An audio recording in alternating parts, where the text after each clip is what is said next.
إن الحمد لله نحمده ونستعينه ونستغفره ونؤمن به ونتوكل عليه وأعوذ بالله من شرور أنفسنا ومن سيئات أعمالنا من يهده الله فلا مضل له ومن يضلل فلا هادي له وأشهد أن لا إله إلا الله وحده لا شريك له وأشهد أن محمدا عبده ورسوله. قال الله تبارك وتعالى في القرآن الكريم: أعوذ بالله من الشيطان الرجيم بسم الله الرحمن الرحيم يا أيها الذين آمنوا اتقوا الله حق تقاته ولا تموتن إلا وأنتم مسلمون يا أيها الذين آمنوا اتقوا الله وقولوا قولا سديدا يصلح لكم أعمالكم ويغفر لكم ذنوبكم ومن يطع الله ورسوله فقد فاز فوزا عظيما. أما بعد. All praise truly belongs to Allah subhanahu wa ta'ala. We thank Him, we glorify Him, and we seek His forgiveness. And I testify to the fact that there is no deity worthy of worship except Allah subhanahu wa ta'ala and Him alone. And I further bear witness that the Prophet Muhammad sallallahu alayhi wasallam is the last and the final messenger whose teachings, whose guidance are what we are commanded to follow in order for us to be successful, not only in this life, but as well as in the life of the hereafter. Allah subhanahu wa ta'ala says in His holy and majestic book in Surah Ali Imran, ayah 102, O you who have believed, be conscious of Allah and always say a word directed towards truth. He says in Surah Al-Ahzab, ayah 70 and 71, O you who have believed, be conscious of Allah and always say a word directed towards truth so that He may make your conduct whole and sound. And whomever obeys Allah subhanahu wa ta'ala and His messenger has then attained the highest of achievements. And whomever Allah subhanahu wa ta'ala chooses to guide, nobody can misguide that person. And whomever Allah subhanahu wa ta'ala chooses to leave astray, nobody can guide that person. Amma ba'd. There's a story of an old woman who lived in the city for a very long time. She lived in the same city since she was a child. She grew up in this area, and she experienced life in a very particular way, in a way that she was comfortable with. Soon after, later on in her life, this town started to experience the breath of Iman, the warmth of Islam. And she was one person in particular who did not like this change. She was someone who thought that these Muslims were invading her land. She didn't really care much about the theological aspects. She just cared about people not disturbing her peace. And so she decided to pack up her bags and leave town. As she was packing up her bags, she meets this man along her way, and he offers to help her with her bags. So he takes her bags and he walks with her. And he says, "Where are you going?" She says, "I'm leaving town." And he says, "Well, why?" And she says, "Because I'm tired of these Muslims in my town. I'm tired of this man who came to our town and brought Islam with him, changed the minds of the people. He's corrupting youth, and he's twisting truths, and he's trying to get the people to stray away from our traditions, to stray away from our way of life. He is disrupting our way of life. And so, I want nothing to do with this area anymore. So I'm leaving. And on she goes, insulting that man who was simply providing a message to the people. The message of Tawheed. And she continues on, and that man stays silent. As she arrives to her destination, she turns to the man and she says, "I'm sorry, I never even caught your name." And he said, "My name is Muhammad." Sallallahu alayhi wasallam. The man that you were just talking about. My brothers and sisters, it is with a heavy heart that I stand before you today in the wake of a very tragic event where many of our brothers and sisters were killed in New Zealand.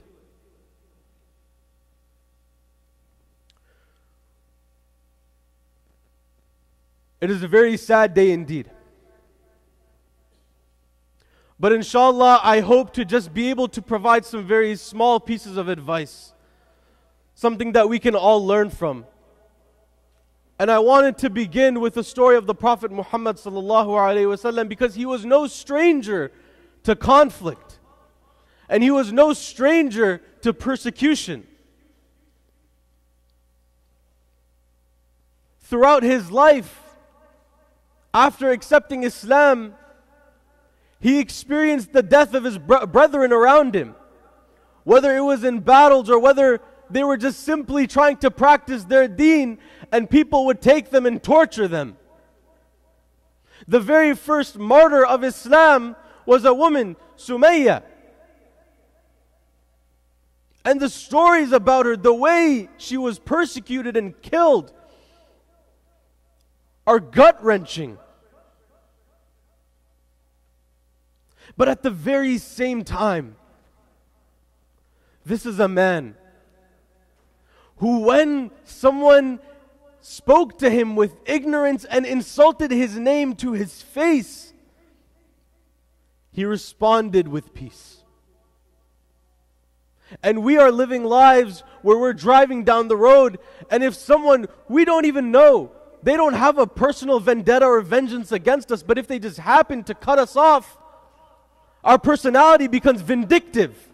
We want vengeance. No, I'm going to high beam you until you take your exit. I'm going to tailgate you until you take your exit. No, I'm going to cut you off now because you came and attacked me. We feel so personally offended. We feel so personally offended. But in situations like these, we become fearful. Where's that bravery? Where's that courage? And where's that peaceful attitude that the prophets and the Sahaba had? And we are instructed by Allah subhanahu wa ta'ala that when we are addressed with ignorance, we must respond with peace. It is our duty. It is our obligation. Today there are reporters, there's media here with permission from the masjid. So let it not be a cause for alarm. But the world sees this. The world understands this. The world sees what's happening. And they're paying attention to the Muslim community. With a watchful eye, they're watching the Muslim community. And there are people out there that see us as a cancer. Either they see us as a tumor that is malignant or a tumor that is benign. Either it's malignant and we are trying to spread negativity, or it's benign and we just simply need to be monitored. Either way, that's how we're viewed. And it's no surprise that there are people out there that do not like us. That should come as no surprise to anyone. But with that reality and that truth in mind, how do we respond is the real question we should be asking ourselves. Because if someone were to walk up to you and without getting physical were to start insulting you or your family or your prophets or your God, how would you respond? Think about that. How would I respond in that situation? What did the Prophet Muhammad ﷺ do? When addressed with that kind of ignorance and that kind of negative mentality, how would he respond? So let us keep that in mind. Allah subhanahu wa ta'ala says in Surah 22, ayah number 40, had it not been that Allah subhanahu wa ta'ala checks one set of people by means of another. He checks one people by one set of another. And monasteries, synagogues, churches, mosques would have been pulled down had it not been for him. Had it not been for him interceding this. And surely Allah subhanahu wa ta'ala will help whomever fights for his cause, whomever acts for his cause. And most surely Allah subhanahu wa ta'ala is strong and mighty. And as we move forward today, as we move forward with our lives, let us not forget the people that lost their lives. But always remember that Allah subhanahu wa ta'ala says in Surah Al-Imran, ayah 169, that, and do not say that those people who are killed in Allah's way are dead. No, they are rather alive and being looked after by Allah subhanahu wa ta'ala, by their Lord. وَلَا تَحْسَبَنَّ الَّذِينَ قُتِلُوا فِي سَبِيلِ اللَّهِ أَمْوَاتًا بَلْ أَحْيَاءً. They are alive and being taken care of. And that is the truth we must live with. And we ask Allah subhanahu wa ta'ala to grant mercy on all of them, forgive all of them for their sins, and grant them the highest level of shuhada. And give them the highest level of Jannah. And we ask Allah subhanahu wa ta'ala to give us sabr and give their families sabr during these difficult times. At this time, more than ever, our community needs to come together. Our community needs to come together, and we need to stand strong. Now's not the time to be afraid to go out. Now's not the time to start sacrificing your identity. Now's not the time to become lazy in your practice of the deen. Now's the time to go even harder. Now's the time to go even stronger. Now is the time to take the mantle of Islam and become an ambassador of the deen. We're talking about shuhada, we're talking about witnesses. These people were a witness unto humanity.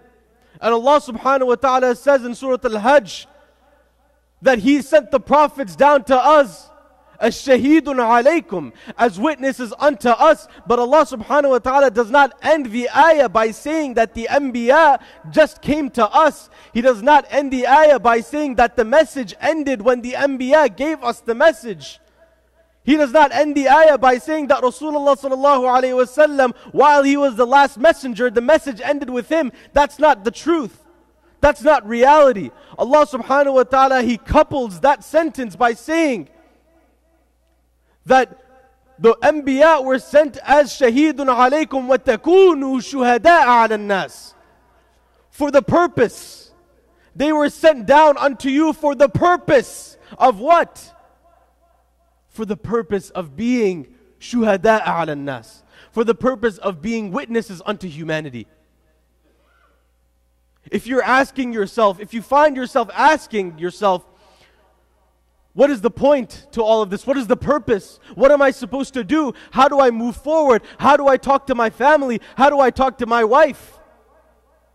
My husband? How do I talk to the people around me? This is the answer.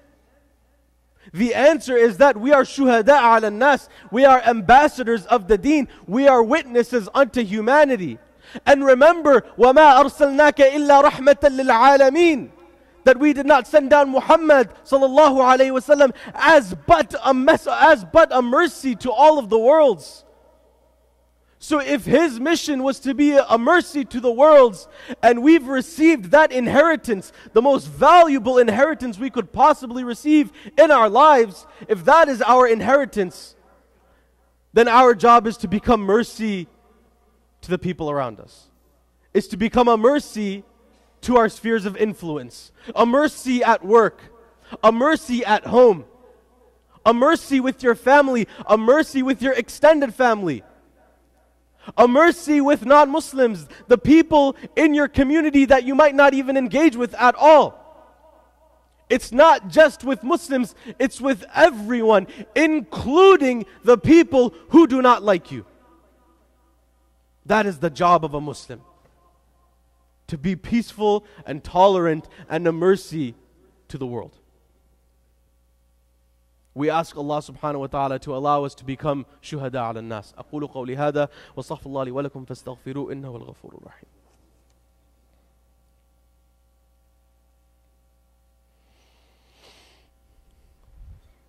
الحمد لله رب العالمين والصلاة والسلام على رسول الكريم اللهم صل على محمد وعلى آل محمد كما صليت على إبراهيم وعلى آل إبراهيم إنك حميد مجيد اللهم بارك على محمد وعلى آل محمد كما باركت على إبراهيم وعلى آل إبراهيم إنك حميد مجيد أما بعد. Just a few points that I wanted to go over. First of all, there's a video that is floating around. We know that the killer live streamed his acts. I urge you, my brothers and sisters, please do not share this video. Do not share this video. It grants us literally no utility whatsoever. I would ask you that if someone you knew very close to you had been killed in the same exact way, would you go around sharing that video? You would not. And many people argue that the only way I can feel attached to this issue is by seeing it happen, then there's something wrong. Because if hearing about something like this does not hit you in the heart, there is something wrong. And we need to address that. And we need to maintain the dignity of not people in New Zealand. These were not people in New Zealand. These were our brothers and our sisters, our children. These were our family members, our brethren. Do not spit on their dignity like that by just sharing a video haplessly without even caring, just forwarding it through your WhatsApp groups. That's not appropriate. Please do not share that video. And if you see someone sharing it, then urge them not to as well, with a kind heart, with a kind word. The second is that we should always make special dua for these people. Tonight with your family, sit down with your family and make dua for these people, for our brothers and sisters. The third is that our community needs to be brave. We need to be courageous. At this time, more than ever, we need to be courageous. We need to sit down with one another. We need to talk to one another. We need to be very strategic. We need to talk with our masjid. We need to make sure our masjid, our administration is doing something about this. But again, calmly, with a kind word. Panic has never helped anyone in any case. So with a calm word and a kind word, approach your masjid administration and talk to them about different things. Talk about your grievances, your concerns, and inshallah they will address them. MashaAllah, we are very lucky to have a masjid like Al-Hijrah that takes care of many of our needs. And without asking for much, except some donations just to keep the place running. So please do that as well. Urge your masajid to take measures for security. MashaAllah, we have our own private security. Please do not give these brothers a hard time. They are putting themselves on the front line for the rest of us. So on your way out, thank the brothers that are there. Thank them and make dua for them. Cooperate with your community. And lastly, have a conversation with your family. It is important for our children to understand the position that they are in. If we do not communicate with our children, then they will find themselves to be in a difficult situation. If they're not hearing it from you, they're hearing it at school, they're hearing it from their teachers, their coworkers, maybe in college, wherever it may be. Have a conversation with your children. Talk to them about the importance of them not backing down on their religion, of the importance of them being brave and courageous when they go out there, of the importance of them not inciting any conflict when they are approached with ignorance. That is what we must do. And we must also remember that Allah subhanahu wa ta'ala says, قُلْ لَن يُصِيبَنَا إِلَّا مَنْ كَتَبَ اللَّهُ لَنَا هُوَ مَوْلَانَا وَعَلَى اللَّهِ فَلْيَتَوَكَّلِ الْمُؤْمِنُونَ. Nothing can ever happen to us except what Allah subhanahu wa ta'ala has already decreed. Nothing can happen to us except what Allah subhanahu wa ta'ala has already decreed. Our religion does not include what ifs. Our religion does not include what ifs. So nothing can happen except what Allah subhanahu wa ta'ala has already decreed. He is our guardian. هُوَ مَوْلَانَا وَعَلَى اللَّهِ فَلْيَتَوَكَّلِ الْمُؤْمِنُونَ. And in Allah subhanahu wa ta'ala, let the believers place their trust.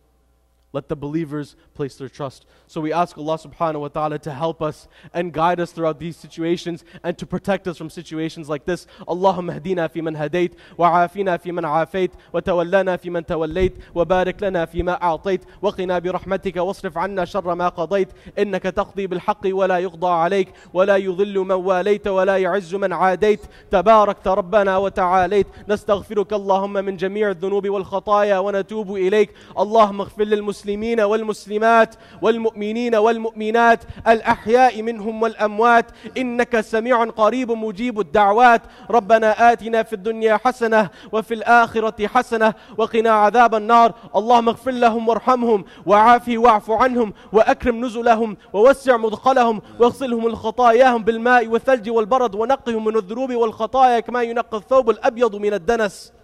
Ya Allah, Ya Rahman, Ya Rahim, we turn to you. We ask you for guidance. We ask you for help. We ask you for protection. Ya Allah, you are the protector. You are the guide. Guide us and protect us. Wa aqim as-salah.